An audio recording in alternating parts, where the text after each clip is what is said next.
অনেক ধন্যবাদ আমাদের সত্তার আলী সোহেল ভাইকে। ইতিমধ্যে আমাদের অনুরোধ করছি ভাই প্লিজ আপনি মঞ্চে আসবেন। সবচেয়ে হোসেন ভাই ওনাকে মঞ্চে আসার জন্য বিনীত অনুরোধ করছি। অনেক ধন্যবাদ কর্মকর্তা জনাব সবচেয়ে হোসেন ভাই, নির্বাহী সম্পাদক রূপগঞ্জের সিনিয়র সাংবাদিক জনাব আলম হোসেন ভাই, সাংবাদিক এবং পুলিশ পাশাপাশি কাজ মিলিয়ে কাজ করে ইনশাআল্লাহ রূপগঞ্জে আসতে পেরে আমি খুব কৃতজ্ঞ এবং আপনাদেরকে ধন্যবাদ জানাচ্ছি। পথে নিয়ে আসতে পারি, সকলের সহযোগিতা চাই। আসসালামু আলাইকুম।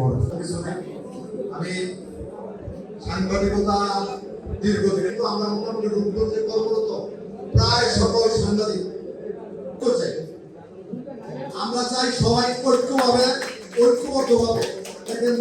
আবু বকর মাসুম এবং শামীম ভুঁইয়া সকলকে শুভেচ্ছা জানিয়েছেন। তারা سبحان ربك رب العزة عما يصفون السلام لا إله إلا الله محمد رسول প্রধান কামনা, কারণ আমরা সবার জন্য যখন যাদের উপকার করতে পারি তাদের জন্য ভালো, আর তাদের অন্যায় চোখ বা অন্যায়ের বিরুদ্ধে কাজ করলে আমরা তাদের জন্য পথে কাটা হয়ে যায়।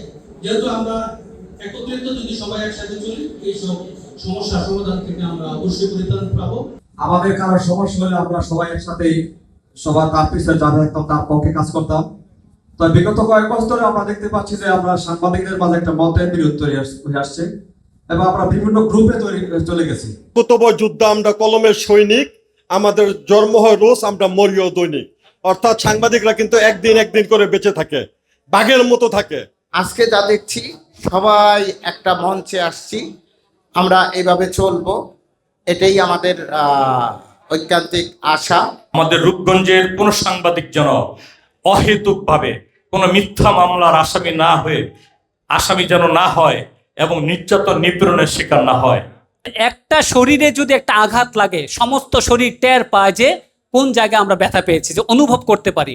এমনিভাবে যেন আমরা সাংবাদিক যারা আছি তারা যেন এমনিভাবে করে সবার পাশে থেকে সমস্ত কাজ সম্পাদন করতে পারি, সমাপ্ত করতে পারি পাশে থেকে।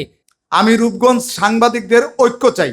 রমজান প্রায় শেষের দিকে, আশা করি রমজানের এই শিক্ষাকে কাজে লাগিয়ে আমরা আগামী দিনে একটা যে স্বপ্নের রূপগঞ্জ গড়ার যে প্রচেষ্টা চলছে, এই প্রচেষ্টায় আমরা সাংবাদিক এবং পুলিশ পাশাপাশি কাঁধ মিলিয়ে কাজ করে ইনশাআল্লাহ রূপগঞ্জকে আমরা একটা স্বপ্নের রূপগঞ্জে পরিণত করব।